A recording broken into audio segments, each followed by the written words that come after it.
ओम शांति। आज 18 मई 2026 है और आज जो हमारी एकरस तिथि है, कैसे वो हमारी एकरस तिथि हमारी संपूर्णता की ओर हम आत्माओं को लेके जाने वाली है, इस विषय पर आज बाबा हमें समझा रही हैं। तो आइए सुनते हैं आज के बाबा के अव्यक्त इशारे। एकरस तिथि बनाने के लिए सिवाय एक के और कुछ भी देखते हुए ना देखो। यह जो कुछ देखते हो, यह कोई भी वस्तु रहने वाली नहीं है। तो एक रस स्थैर्यम तब रह सकेंगे जब कोई भी दृश्य देखते क्यों क्या की उत्पत्ति ना हो। यही व्यर्थ संकल्पों की हलचल का कारण है। इस क्यों की समाप्ति के बाद ही संपूर्णता आएगी। तो आज बाबा ने हम बच्चों को संपूर्णता तक पहुंचने की सीढ़ी दे दी है और वो है एकरस स्थिति। एकरस स्थिति अर्थात जितना ज्यादा हम बाबा के समान स्थिति में रहेंगे, वो एक अर्थात परमात्मा, तो जितना ज्यादा बाबा के एक के समान की स्थिति में रहेंगे, वही एकरस स्थिति है।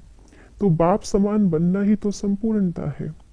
तो अगर संपूर्ण बनना है यानी बाप समान बनना है, तो बाबा के जैसा ही हमारा सब कुछ होना चाहिए। सोचना, बोलना, व्यवहार में आना, कर्म करना।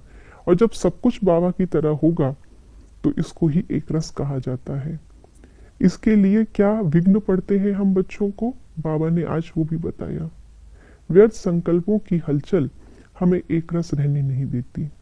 हम देख के चल रहे हैं बाबा को, जीवन हमने अपना बाबा को दिया, लेकिन बीच में दूसरी तीसरी आत्माएं आ जाती हैं, जो या तो हमें राग में लेके आती हैं या द्वेष में लेके आती हैं।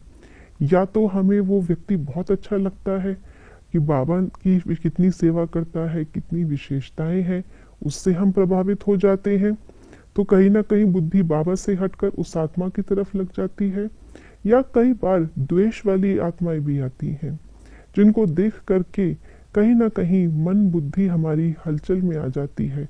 क्यों, क्या, ऐसा कैसे, इन सब प्रश्नों में लग जाती है। तो जब हम इन सब प्रश्नों में अपने मन बुद्धि को भटका रहे हैं, उस समय भी बाबा याद नहीं है। बाबा की याद में अगर बैठेंगे भी तो भी यही प्रश्न और यही हलचल याद में भी विघ्न डालती है। तो ये युद्ध की स्टेज है, संपूर्णता की स्टेज नहीं है। तो संपूर्ण बनने वाली आत्माएं इस युद्ध से भी अपने आप को बचा के रखेंगी, इस पर भी विजय प्राप्त करेंगी, और तभी एकरस रह करके हम बाप समान संपूर्ण बन सकते हैं। ओम शांति।